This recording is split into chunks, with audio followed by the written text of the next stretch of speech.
যুক্তরাষ্ট্রের ১ নম্বর gym chain gold gym এখন আবারও বাংলাদেশে। বসুন্ধরা আবাসিক এলাকা ও বসুন্ধরা সিটি শপিং মলে। এই জায়গায় অন্যান্য ইউনিভার্সিটির উচিত তাদেরও এরকম একটা ফান্ড কালেকশন করা বা তাদের এরকম শীতবস্ত্র বিতরণ করা। কারণ বাংলাদেশের প্রত্যেকটা বিভিন্ন গ্রাম অঞ্চলে অনেকেই এখনো মানুষ যারা শীতের কাপড় পাচ্ছে না, শীতীকরণ তারা করতে পারছে না।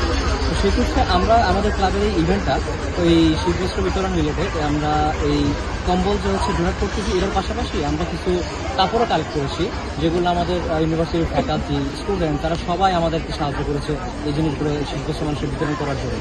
প্রত্যেকটা ইউনিভার্সিটিতে অনেক স্টুডেন্ট থাকে, তা অনেক ফ্যাকাল্টি থাকে, তারা যদি এরকম আমাদের মধ্যে সাহায্য করতে এগিয়ে আসে তাহলে বাংলাদেশের শীতার্থ মানুষদের অনেকটাই কষ্ট লাঘব হবে।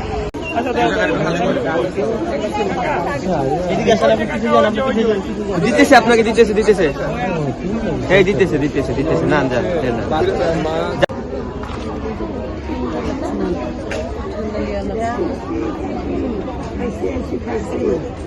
গরম পানি খাবে।